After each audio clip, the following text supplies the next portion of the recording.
Yorana Tato, bonjour les amis.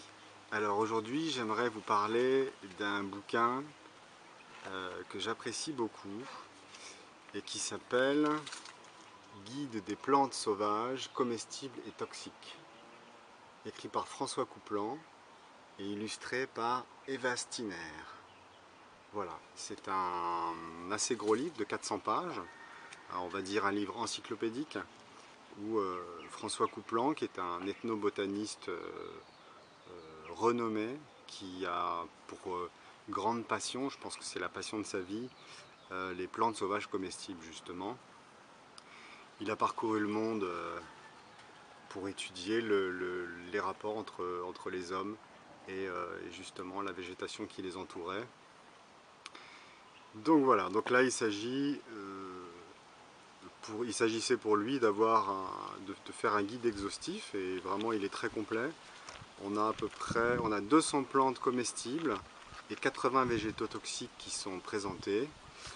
Ce qui est avantageux par rapport à cette distinction, c'est qu'il donne vraiment tous les éléments pour qu'on puisse différencier les végétaux comestibles des plantes toxiques, notamment quand la confusion est possible.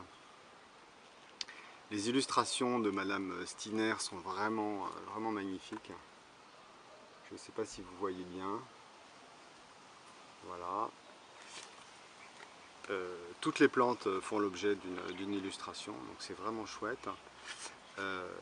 Les descriptions sont très précises, c'est-à-dire que pour chaque plante, on a toutes les informations pour pouvoir caractériser, identifier la plante, sa taille, sa durée de vie, les endroits dans le monde où elle pousse, comme ça, où que vous soyez dans le monde, vous saurez si on en trouve par chez vous.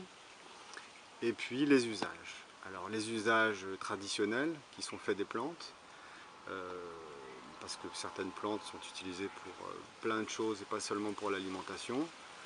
Il donne évidemment un bon descriptif bien détaillé des usages alimentaires qu'on peut faire des plantes et il parle aussi des usages médicinaux.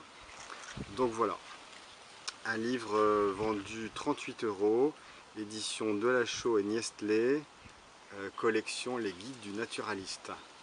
Guide des plantes sauvages, comestibles et toxiques par François Couplan et Eva Stiner. Voilà, merci et on se retrouve pour une prochaine. Nana.